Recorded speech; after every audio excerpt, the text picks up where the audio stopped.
Like, thank you, Mr. Ambassador, for taking the time. My pleasure. And Can you all hear okay? Yeah? Okay. as someone who has long been involved in the Cyprus issue, do you see any significant missed opportunities over the years, or has it always been a dead end? What do you think? No, I'm kind of like Doug. Little would I have realized that 25 years ago, I'd be up here talking about the Cyprus issue. At the time that I was the negotiator, it was 25 years ago, I was positive that the issue would be resolved in the next couple of years. Because when I was doing the negotiations with Richard Holbrooke, 97 to 99, we had pretty much full agreement on the Greek Cypriot side. This was Clarides, President Clarides. Kastelides was the foreign minister. We did not have agreement on the Turkish Cypriot side, and that was Denktash. And at the time, we were dealing with Denktash and the deep state, which was the Turkish military. You've still got a deep state, but it's no longer the Turkish military, it's Erdogan. A few years later, there was a referendum, and the referendum succeeded with the same issues. The referendum succeeded on the Turkish side and failed on the Greek side. And, it was a question of timing. If we had had the Turkish side in 2004, if we were negotiating with them, we would have had a deal, plain and simple. It would have been complicated. The deep state would have done a lot to try to imperil the deal, but we would have had a deal. So, yeah, I think the elements are there. Ambassador Savas, where are you? Is he still here? Okay. He mentioned that there were two elements that were of great concern to him. One was the Turkish military, and the second was the guarantor powers element. He didn't mention all the other stuff, governance and land and everything else, because that was pretty much negotiated 25 years ago. And so I would say, and as a former diplomat, I don't play optimist or pessimist. I just kind of plow ahead and do the best job I can. I would say that the Cyprus issue is not the most complicated issue in the world. If I had 30 seconds in an elevator with President-elect Trump to talk about the world issues, right now Ukraine is a lot more complicated. The Palestinian-Israeli issue is a lot more complicated. The issues here have pretty much been addressed, and including Turkish withdrawal. In a negotiation, you never get everything. And I know that it is repulsive to talk about a negotiation where there will still be Turkish troops remaining. But what we had negotiated was a phased withdrawal. And I think that would probably be part of the elements of a negotiation. At the time, the Greek side was fine with that. So, if I can just say one more thing, because, I had a little presentation, and then I've been listening to the last several presentations, and I totally scrapped what I wanted to say, and instead took some notes. What I did as a diplomat for 3 decades, I was in a bunch of negotiations. Some of them succeeded, some of them didn't. But I will tell you, when you are negotiating with two sides that have diametrically opposed views, appeals to moral arguments or international law, at the end of the day, and I hate to say this, guys, those are not the arguments that win the day. And Doug said it well, you gotta find what is in the key interest of both sides. And the harder one is obviously the Turkish side. Generally speaking, Mr. Ambassador, how would you evaluate, how would you assess the role the U.S. has played throughout these years? And has U.S. policy evolved or changed in a meaningful way that gives you hope that for a different outcome in the future? Well, we were very involved for the first 30 years, off and on. They created a position, the Congress actually created a position of the Cyprus negotiator. That was the job I had. That wasn't something the administration did, that's something the Congress did. And then my successor was the last one. And we never filled the position after that. My own view is there's been a lot of water over the dam since then, is the U.S. is still an indispensable player. The EU is not a credible interlocutor for obvious reasons. There are not other credible interlocutors. And the problem that we had when I was doing this with Richard Holbrooke was we had everything lined up well, except for it was terrible timing. And that was, we hit a brick wall with the deep state, with Denktash and the Turkish military. They were pretty much in bed together. And, you know, we tried everything. We tried track 2, we tried all kinds of stuff. We just couldn't get past that brick wall. And that's an important consideration, Lena, is that you gotta figure out when the timing hits. And as previous speakers have talked about, who expected the wall to fall? Who expected people to die? Who expected this, that, and everything else? I have no idea what the future is in Turkey. But we've got to be ready when we feel the time is propitious. And I've talked to some of you off to the sides. We have a new administration.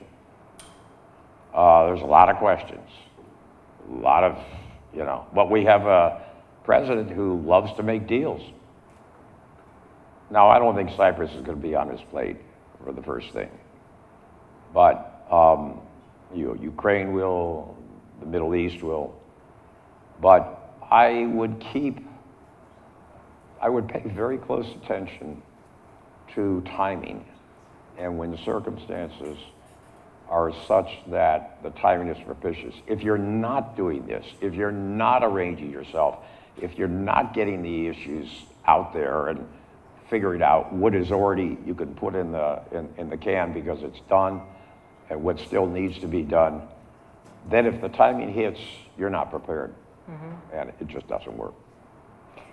Mr. Ambassador, it is common sense that the possible solution could benefit the broader regional stability and cooperation, but it requires significant compromise.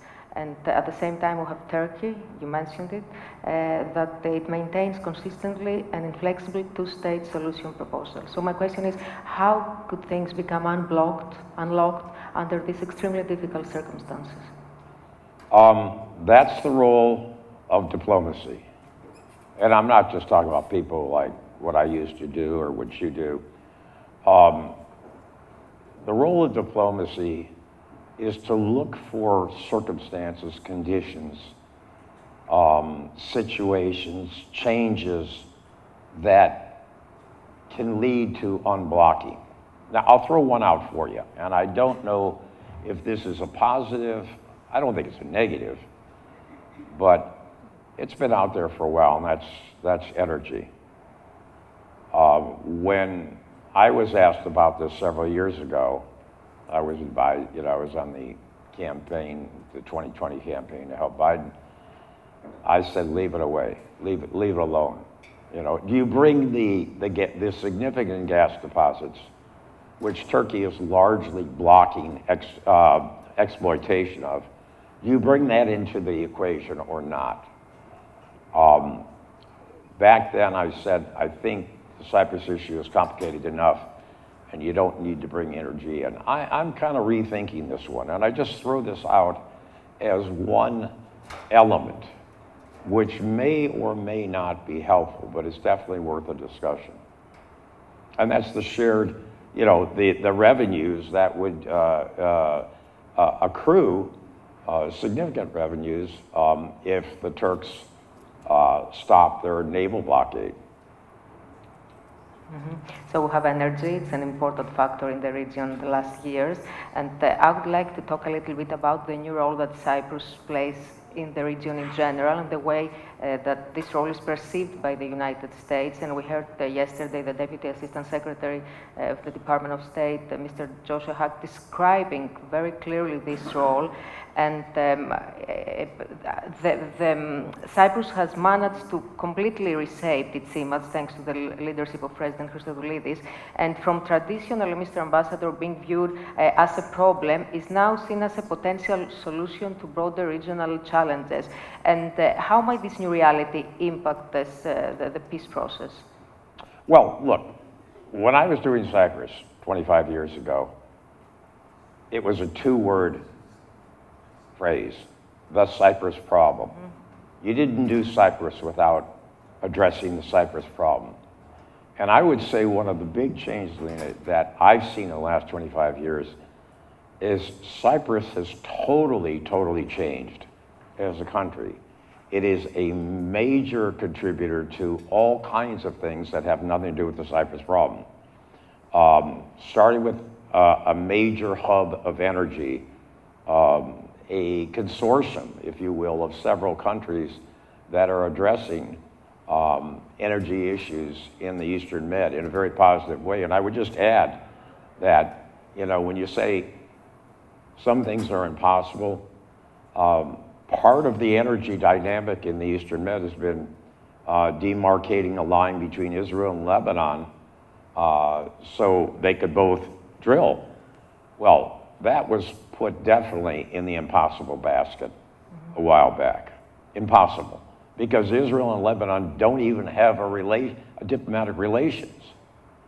And one of our colleagues negotiated a deal between the two that broke that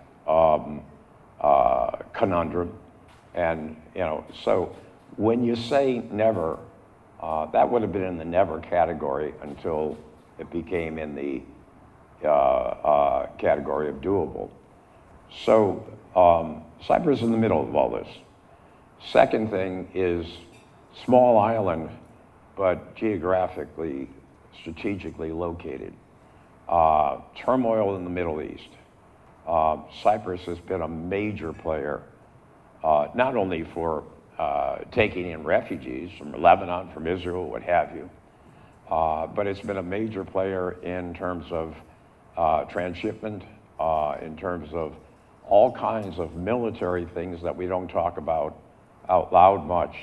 I can't tell you how important Cyprus is militarily, strategically.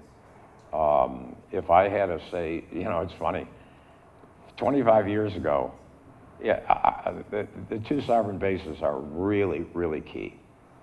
And someday I hope they're just Cypriot bases, not sovereign bases. But you take that and you take Suda Bay, and that is the projection of power from the West, not just the U.S., into the Middle East, into Africa.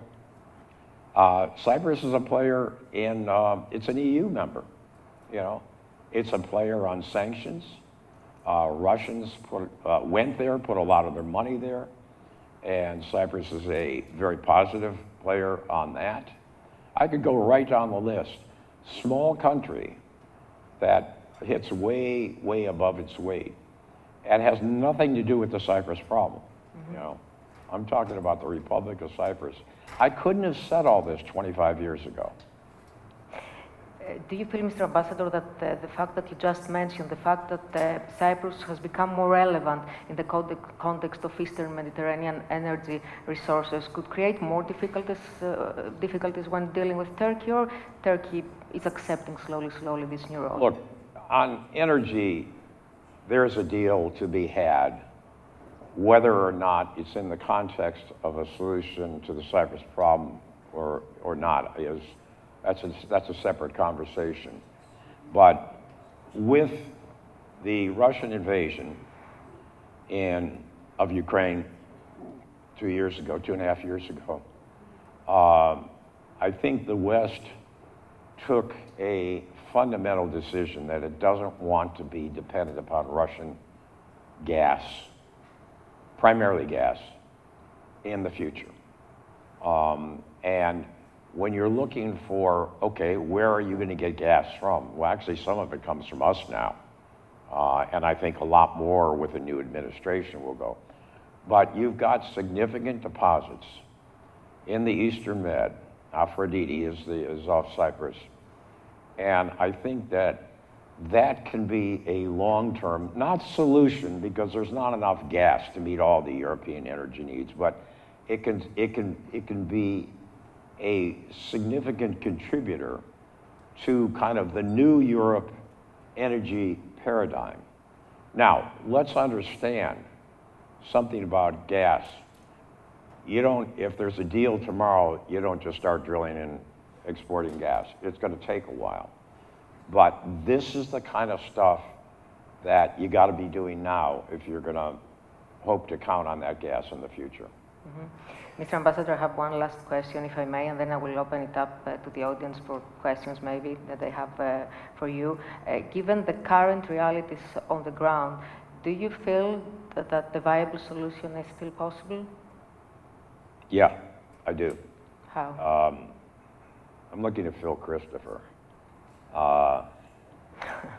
who a while back told me he didn't think it was going to happen within his lifetime. And I've known Phil for almost 40 years. I do believe a solution is out there. I do not believe this is the hardest diplomatic problem in the world. Doug said it well. You've got to find what is in the interest of Turkey. And I say Erdogan because he's on the scene and there's no sign of him leaving for the foreseeable future. You know, it's funny, I substitute Erdogan for what I used to call the deep state. He is the new deep state in Turkey. And whether or not you bring other elements into this equation is a decision that those who are putting together a negotiation have to take. It gets more complicated if you do bring other elements into it, but it might be that other elements that are in Turkey's interest would have to be brought into it. For the life of me, you know, I can't see what is in it for Turkey, even if you envision that Erdogan sees himself as a modern-day Ataturk. They have spent significant sums of money over the last 50 years supporting a population that can't support itself. They have drawn the criticism of the world because of their position. I know that Erdogan is stubborn, and going up against him with, as was said earlier, with appeals to international law, to morality, is going to be met with deaf ears.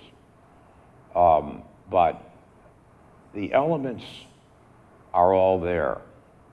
And I found it fascinating when Ambassador Savas got up and talked, and he said there's two big things out there: Turkish troops and guarantees. He didn't talk about any of the other stuff I was negotiating 25 years ago. And that was for a reason, because he knows, as do his colleagues in Nicosia, all of that stuff's pretty much in the can. It's done.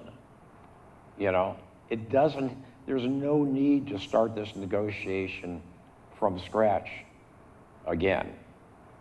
Now, you asked, is the U.S. an indispensable player? I think so, and it's kind of by default. Oh, the UN can be the umbrella, but the UN has appointed negotiators over the years, and I'm sorry, it hasn't amounted to diddly squat. You know, there's something Nick, I'm no longer a diplomat. I can say what I want. There's something about the U.S., regardless of the administration. I remember when I was ambassador in Bosnia, when we talked, the other countries really listened. The Bosnian leadership listened. Was it because I was a really good ambassador? I don't think so.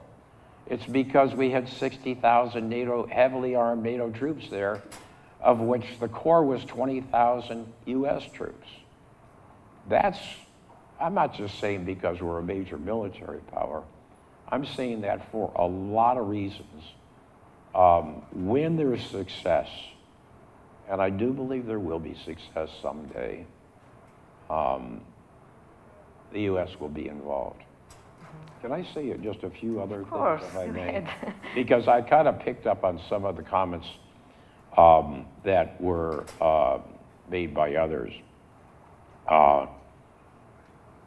The problem, as I want to just emphasize this, because we basically had an agreement 20 to 25 years ago. The problem was the agreement wasn't at the same time. We had an agreement in '99 with the Greek Cypriot side, and we had an agreement in 2004 with the Turkish Cypriot side. Basically the same stuff, but we just couldn't get the two sides together at the same time. I said the U.S. is an indispensable player. This does not mean that President Trump, believe me, I don't think he's going to ask for my advice, but if he did, I would not suggest appointing a negotiator or reviving the position I used to hold, which is still out there. I would say come up with a strategy first. Don't just willy-nilly think that we're the Americans, we can solve it because we're the big guys. Doesn't work that way. I worked with probably the most effective negotiator I have ever seen in my lifetime, Richard Holbrooke. And we tried everything under the sun. It wasn't a question of smarts. It was a question of timing. So make sure you got the right time. And who knows, in the next couple of years, we could find an opportunity. What would I recommend to the Trump administration? If I was asked, you'll be asked. I would say, get prepared, get ready. Get your ducks lined up now. Don't wait for the right time, because that time might be fleeting, and then it will be too late. I want to reemphasize what Doug said earlier. Find out what's in the Turks' interest. Not surprising, I noticed you didn't invite any Turkish representatives to this session. But if you're the U.S. government and you're going to play a role, find out what really is in their interest, what they need. This is a negotiation. One thing that wasn't cited at all, which I think will be a big problem, no one brought this up, at least in the sessions I've been at, is the increase in the Turkish Cypriot population. The increase, let me rephrase that, the increase in the population on the Turkish Cypriot side. When I was doing negotiation, it was a little over 200,000. Now I'm reading it's over 500,000. That's not all coming from them making a lot of babies. And the negotiators will have to figure out how you treat these people. Is it a 2-to-1 ratio or is it a 5-to-1 ratio? No one brought this up, but it's kind of key, and I think it will be important in the negotiation. Mr. Ambassador, thank you very much for sharing your thoughts on this really important issue. And